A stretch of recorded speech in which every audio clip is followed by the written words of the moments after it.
کہ میرے لیے جب بھی لے کر آنا حلال کا نوالا لے کر آنا۔ یہ جملہ میرے اللہ کو اتنا پسند آیا کہ اللہ کی ذات ان پر مہربان ہو گئی۔ اے میرے شوہر، میں بھوک سے کیوں نہ مر جاؤں، مجھے حرام مت کھلانا، مجھے موت منظور ہے، حرام منظور نہیں ہے، موت قبول ہے، حرام قبول نہیں ہے۔ مطلب کہ عورت کا یہ ایک ایسا جملہ ہے جو گھر میں بے بہار رزق لاتا ہے، غیب سے رزق لاتا ہے۔ اب پوری رات یہ عبادت میں بیٹھے رہے، اللہ کی عبادت میں مصروف رہے۔ دوسرے دن کا سورج طلوع ہوا، اس کا شوہر گھر کے باہر بیٹھا تھا، اچانک ایک اجنبی شخص ان کے دروازے پر آیا، کیونکہ اب آزمائش کے دن نکل چکے تھے، اب پریشانیوں کے دن ختم ہو چکے تھے، اب اچھے دن آنے والے تھے۔ اچانک ایک اجنبی شخص ان کے دروازے پر آیا اور کہا کہ بھائی، میں آپ کے گھر کے پاس سے گزرا، آپ کے گھر سے مجھے جنت کی خوشبو آئی ہے، آپ کے گھر سے مجھے جنت کی خوشبو آئی ہے، کیا میں یہاں ایک رات گزار سکتا ہوں؟ جنت کے اندر مجھے ایک رات گزارنے دو گے؟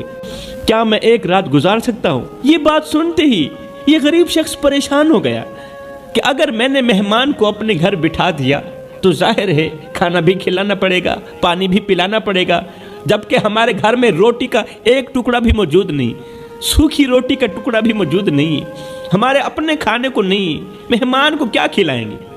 بیوی نے کہا تم پریشان مت ہو، مہمان کو اپنے کمرے کے اندر بٹھاؤ، مہمان کو اندر جگہ دو، کمرے کے اندر بٹھاؤ، اور یہ لو میرا ایک لباس، یہ لو میرا ایک لباس، بیچ کر مہمان کے لیے کھانے پینے کا بندوبست کرو۔ شوہر نے ایسا ہی کیا، شوہر نے ایسا ہی کیا۔ اجنبی شخص نے وہیں رات گزاری اور صبح جاتے وقت ایک تھیلا دیا غریب کو۔ اجنبی نے صبح واپس جاتے وقت اس نے غریب کو ایک تھیلا دیا اور ساتھ میں کہا یہ جو تھیلا ہے یہ آج سے 20 سال پہلے میرے مرشد نے مجھے دیا تھا، اور ساتھ میں کہا تھا کہ جب بھی اور کہیں بھی جس گھر کے اندر سے تجھے جنت کی خوشبو آئے، اللہ اکبر، زندگی کے کسی موڑ پر بھی، کسی سفر میں بھی، جب بھی اور کہیں بھی جس گھر کے اندر سے تجھے جنت کی خوشبو آئے، بس یہ امانت ان گھر والوں کو دے دینا۔ اس جنت کے اندر جو لوگ رہائش پذیر ہیں، یہ امانت اس گھر میں رہنے والوں کے سپرد کر دینا، یہ امانت اس جنت کے اندر رہنے والوں کے سپرد کر دینا۔ لہٰذا بھائی، یہ لیجیے آپ کی امانت اور مجھے اجازت دیجیے، میں یہاں سے جا رہا ہوں۔ وہ تھیلا دے کر، امانت ان کے سپرد کر کے مہمان وہاں سے چلا گیا۔ جب شوہر اور بیوی نے تھیلا کھولا تو دیکھ کر حیران رہ گئے کہ اس میں سونے اور چاندی کے سکے بھرے ہوئے تھے، کیونکہ اب مشکل وقت ختم ہو چکا تھا، اب آگے آسانیاں ہی آسانیاں تھیں، کیونکہ ہر مشکل کے بعد آسانی ہوتی ہے۔ تھیلا سکوں سے بھرا ہوا تھا اور وہ سکے چاندی کے نہیں تھے، وہ سکے سونے کے تھے۔ میرے بھائیو، یہ واقعہ ہمیں سبق دیتا ہے کہ جو عورتیں ہمیشہ اپنے شوہروں سے حلال کا تقاضا کرتی ہیں، وہ اپنی زندگی میں اچھے دن ضرور دیکھتی ہیں۔ قسم ہے اللہ پاک کی، ایسی عورتیں اپنی زندگی میں اچھے دن ضرور دیکھتی ہیں، اپنی زندگی میں عروج ضرور دیکھتی ہیں۔ ایسی عورتیں جلد ہی مشکلات سے نکل جاتی ہیں۔ آج میرے معاشرے کی ہر ایک عورت پریشانی کی دلدل میں کیوں پھنسی ہوئی پتہ ہے تمہیں؟ صرف اس لیے کہ یہ عورت حلال اور حرام کی تمیز نہیں کر پا رہی، اسے حلال و حرام کی تمیز کا پتہ ہی نہیں ہے، اس لیے تو اس کے گھر میں پریشانیوں کے علاوہ اور کچھ بھی نہیں۔ تو فرمایا اگر تم اپنے گھر میں بے بہا رزق لانا چاہتی ہو، غربت اور پریشانیوں سے بچنا چاہتی ہو، تو اپنے شوہر سے حلال کی ڈیمانڈ کرو، حرام سے بچو، پھر دیکھنا کیسے تمہارے گھر میں خوشحالیاں آتی ہیں، پھر دیکھنا تم زیرو سے ہیرو بن جاؤ گے۔ گھر کا رزق ختم کرنے والا جو دوسرا گناہ ہے وہ ہے تکبر۔ تکبر چاہے مال کا ہو، دولت کا ہو، حسب کا ہو، نسب کا ہو، انسان کو تباہ و برباد کر کے ہی دم لیتا ہے۔ تیسرا گناہ مال کے ہونے کے باوجود بھی جو عورتیں دروازے پر آئے کسی سائل کو روٹی نہیں دیتی، کسی ضرورت مند کی ضرورت کو پورا نہیں کرتی، جو عورت فقیر کو خیرات نہیں دیتی، مال بھی ہے، دولت بھی ہے، پھر بھی غریب کی مدد نہیں کر پا رہی، ایسی عورت کبھی بھی زندگی میں اچھے دن نہیں دیکھ سکتی۔ میرے محترم بھائیوں، اپنی بیوی کو، اپنی شریک حیات کو 5 موقعوں پر کبھی بھی اکیلا مت چھوڑنا۔ اپنی بیوی کو 5 جگہوں پر اکیلا مت چھوڑنا، تنہا مت چھوڑنا۔ وہ بیوی جس کے بارے میں رسول کریم صلی اللہ علیہ وسلم نے فرمایا صحابہ، تم میں سے بہترین شخص وہ ہے جو اپنی بیوی کے لیے بہترین ہے، تم میں سے اچھا انسان وہ ہے جو اپنی فیملی، اپنے اہل و عیال کے لیے اچھا ہے۔ تو فرمایا اپنی بیوی کو 5 موقعوں پر اکیلا مت چھوڑنا، تنہا مت چھوڑنا، ورنہ یاد رکھنا بیوی تو کیا، اللہ بھی تم پر ناراض ہو جائے گا، اللہ تم پر خفا ہو جائے گا۔ جو لوگ اپنی بیویوں کو 5 جگہوں پر اکیلا چھوڑ جاتے ہیں، تنہا چھوڑ جاتے ہیں، بے یار و مددگار چھوڑ جاتے ہیں، 5 جگہوں پر بیویوں کے ساتھ بے وفائی کر جاتے ہیں نا، وہ لوگ ساری زندگی سکون کی سانس نہیں لے سکتے، سکھ کی سانس نہیں لے سکتے۔ اللہ تعالیٰ ان لوگوں کی زندگی میں سے سکون چھین لیتا ہے۔ جو بیویوں کے ساتھ دھوکہ کرتے ہیں، جو اپنی شریک حیات کے ساتھ دھوکہ کر رہے ہیں نا، وہ زندگی میں کبھی بھی سکون کی سانس نہیں لے پائیں گے۔ جن لوگوں نے اپنی بیویوں کو ان 5 موقعوں پر اکیلا چھوڑا، جن لوگوں نے اپنی بیویوں کو ان 5 جگہوں پر تنہا چھوڑا، جا کر دیکھو آج بھی ان کا گھر ویران پڑا ہے، کیونکہ انہوں نے رسول کریم صلی اللہ علیہ وسلم کی مبارک سیرت کو، مبارک فرمان کو پسے پشت ڈال دیا۔ اس لیے ان کا گھر کھنڈرات میں بدلا ہوا ہے، ان کا ہنستا بستا گھر اجڑ گیا، ان کی زندگی میں سے سکون، چین و قرار چھین لیا گیا۔ ان کی بیویاں انہیں چھوڑ کر چلی گئیں، کیونکہ ان 5 موقعوں پر بیوی کو چھوڑ دینا بیوی کے دل میں نفرت پیدا کرتا ہے۔ آج میں آپ لوگوں کو بتاؤں گا کہ وہ 5 موقع کون کون سے ہیں جن موقعوں پر بیوی کو ہرگز اکیلا نہیں چھوڑنا چاہیے۔ میرے محترم بھائیوں، زندگی میں کچھ ایسے موقع آتے ہیں کہ جب ایک بیوی کو اپنے شوہر کی موجودگی اور ساتھ کی سب سے زیادہ ضرورت ہوتی ہے، بیوی کو حوصلے کی سب سے زیادہ ضرورت ہوتی ہے۔ یہ وہ لمحات ہوتے ہیں جب ایک عورت جذباتی، جسمانی یا ذہنی طور پر کسی مشکل وقت سے گزر رہی ہوتی، وہ چاہتی یہ ہے کہ اس کا شوہر اس کے ساتھ ہو۔ ایک عورت کی زندگی میں یہ 5 لمحات نہایت ہی اہم ہوتے ہیں، نہایت ہی حساس بھی ہوتے ہیں۔ ہر بیوی کا دل چاہتا ہے کہ ان لمحوں میں اس کا شریک حیات اس کے ساتھ کھڑا ہو، اس کا ہاتھ تھامے اور اس کی مشکلات میں اس کا ساتھ دے۔ آج کے بیان میں آپ لوگوں کو بتاؤں گا کہ عورت کی زندگی میں وہ 5 اہم مواقع کون کون سے ہیں جب اسے اپنے شوہر کی اشد ضرورت ہوتی ہے اور شوہر اس کے ساتھ دھوکہ کر کے چلا جاتا ہے۔ حضرت سیدنا عمر فاروق رضی اللہ تعالی عنہ کا دور مبارک تھا، آپ کا دربار لگا ہوا تھا۔ اسی دوران ایک حاملہ عورت حضرت عمر فاروق کی عدالت میں حاضر ہوئی، درد بھری آواز میں بولی۔ ایک حاملہ عورت آپ کی خدمت میں حاضر ہوئی، درد بھری آواز میں بولی، یا امیر المومنین، میری شادی کو 10 ماہ ہو چکے ہیں، لیکن ان 10 مہینوں میں مجھے کبھی یہ احساس نہیں ہوا کہ میں واقعی شادی شدہ ہوں، حاملہ بھی ہوں، میری شادی کو 10 مہینے بھی ہو چکے ہیں، لیکن ان 10 مہینوں کے اندر کبھی مجھے یہ احساس بھی نہیں ہوا کہ واقعی میں شادی شدہ ہوں۔ میرا شوہر میرے لیے صرف نام کا ہمسفر ہے، نام کا شوہر ہے، لیکن حقیقت میں میری زندگی کے دکھ، درد اور مشکلات میں اس نے کبھی میرا ساتھ نہیں دیا۔ میری زندگی میں جتنی بھی مشکلات ہیں، جتنے بھی دکھ ہیں، میرے شوہر نے مجھے میری مشکلات میں میرا ساتھ نہیں دیا۔ میں حاملہ ہوں، 8 ماہ سے یہ بوجھ اٹھائے ہوئے ہوں، لیکن اس حالت میں بھی میرا شوہر مجھ سے بے خبر ہے. میرے شوہر کو پتہ تک نہیں کہ میری بیوی کہاں ہے. میری تکلیف کی شدت کا یہ عالم ہے کہ میں رات بھر بے چین رہتی ہوں اور دن رات نئی نئی مصیبتوں سے گزرنا پڑتا ہے مجھے. مگر میرے شوہر نے کبھی میرا حال تک نہیں پوچھا, کبھی میرا حال تک نہیں پوچھا. حضرت, میں نے اپنی ماں کو اپنی آنکھوں کے سامنے مرتے دیکھا. میرے والد بھی اس دنیا فانی سے رخصت ہو چکے ہیں اور میرے بھائی انتہائی غریب ہیں. لیکن ان سب کے باوجود بھی میں نے خود کو تنہا محسوس نہیں کیا, کیونکہ میرے دل میں ہر وقت یہی خیال رہتا ہے کہ ماں باپ مر گئے تو کیا ہوا, میرا شوہر تو زندہ ہے, وہ میرا سہارا بنے گا.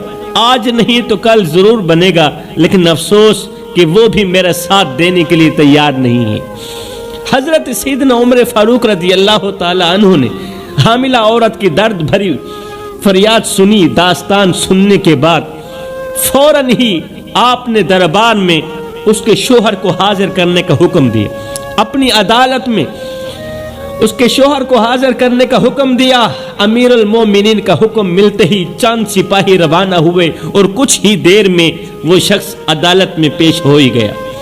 شوہر جب دربار میں داخل ہوا تو اس کے چہرے پر ندامت کے آثار نمایاں تھے. حضرت عمر پاک نے اسے اپنی حکیمانہ نگاہوں سے دیکھا اور کہا کہ یہ عورت تیری کیا لگتی ہے؟ اس نے سر جھکا کر کہا, حضرت یہ عورت میری بیوی ہے. اچھا, یہ تیری بیوی ہے؟ جی میری بیوی. حضرت سیدنا عمر فاروق رضی اللہ تعالی عنہ نے اب اس کی بیوی کو اشارہ کرتے ہوئے فرمایا جو کچھ تو نے مجھے سنایا ہے, جو درد تو نے مجھے سنایا ہے, وہ درد ذرا اپنے شوہر کو میرے سامنے سنانا. شوہر کو ہمارے سامنے سناؤ وہ درد جو تم نے شوہر کی غیر موجودگی میں ہمیں سنائے. حضرت عمر نے اس کے شوہر کو مخاطب کرتے ہوئے فرمایا بندہ خدا, کیا تمہاری بیوی جو کچھ کہہ رہی ہے سچ کہہ رہی؟ شوہر نے سر جھکاتے ہوئے اعتراف کیا, حضرت جی ہاں, میری بیوی ٹھیک کہہ رہی, میں نے واقعی اس کے ساتھ غفلت برتی ہے, واقعی اس کے ساتھ غفلت برتی ہے. یہ سنتے ہی حضرت سیدنا عمر فاروق رضی اللہ تعالی عنہ کا چہرہ جلال سے بھر آیا. جب آپ نے سنا کہ اس نے واقعی بیوی کے ساتھ دھوکہ کیا ہے, بیوی کے ساتھ ناحق کر رہا ہے, تو آپ کا چہرہ جلال سے بھر گیا, لیکن آپ کا لہجہ حکمت سے پر تھا. آپ نے شوہر کو مخاطب کرتے ہوئے فرمایا, پھر تم اس کا خیال کیوں نہیں رکھتے؟ کیوں نہیں رکھتے اس کا خیال؟ کیا تمہیں معلوم نہیں کہ یہ عورت تمہارے نکاح میں ہے؟ تجھے پتہ نہیں ہے یہ عورت تیری بیوی ہے اور اس کی دیکھ بھال کرنا تم پر واجب ہے, تم پر فرض ہے. اور دوسری بات یہ حاملہ بھی ہے, یہ تمہارے بچے کو اپنے پیٹ میں رکھے ہوئے اور اس وقت اسے تیرے حوصلے اور توجہ کی سب سے زیادہ ضرورت ہے. اگر تم اس کی ضرورتوں کو پورا نہیں کرو گے, اس کا سہارا نہیں بنو گے, تو یہ اللہ کے ہاں تمہارے لیے بڑی گرفت کا سبب بنے گا. حضرت سیدنا عمر فاروق نے اس عورت کی روح داد اور شوہر کی غفلت سننے کے بعد عورت کی طرف رخ کرتے ہوئے فرمایا. دونوں کی روح داد سنی, شوہر کی غفلت سننے کے بعد حضرت عمر فاروق نے عورت کی طرف رخ کرتے ہوئے فرمایا یہ 10 ماہ تک تمہارا خیال نہیں رکھ سکا, تمہارا شوہر 10 مہینے تک تمہارا خیال نہیں رکھ سکا. اب اس کی سزا یہ ہے کہ جو بھی تم اس سے مانگو گے یہ دینے کے لیے تیار ہوگا, یہ میرا حکم ہے. جو بھی تم اس سے مانگو یہ اس کی سزا ہے.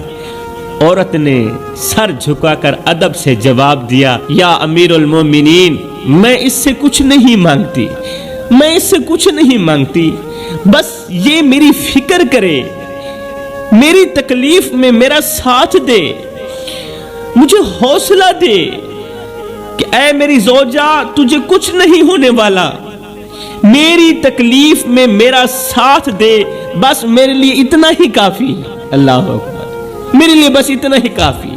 مجھے نہ پیسہ چاہیے نہ دولت چاہیے, مجھے کسی چیز کی ضرورت نہیں, بس یہ میری تکلیف میں میرا ساتھ دے تاکہ مجھے پتا چلے کہ میرا شوہر آج بھی میرا ہی شوہر ہے۔ اللہ اکبر۔ عورت کی بات سن کر حضرت سیدنا عمر فاروق رضی اللہ تعالی عنہ کی آنکھوں میں نرمی آ گئی۔ اسی دوران حضرت سیدنا علی المرتضی شیر خدا کرم اللہ وجہ الکریم دربار میں تشریف لے آئے۔ حضرت عمر نے انہیں دیکھ کر خوشی کا اظہار کیا۔ حضرت علی کو دیکھ کر حضرت عمر فاروق نے نہایت ہی خوشی کا اظہار کیا اور ساتھ ہی فرمایا، یا علی جاتے جاتے اس عورت کے شوہر کو 2-4 نصیحتیں فرما دیجیے، 2-4 نصیحتیں کر دیجیے کہ یہ اپنی بیوی کے ساتھ اچھا سلوک کرے، اپنی بیوی کے حقوق کو سمجھے اور آئندہ اس کے ساتھ بہتر رویہ اختیار کرے۔ حضرت سیدنا علی المرتضی شیر خدا نے اس کے شوہر کو مخاطب کرتے ہوئے فرمایا، اے بندہ خدا، اپنی بیوی کو 5 جگہوں پر کبھی بھی اکیلا مت چھوڑنا۔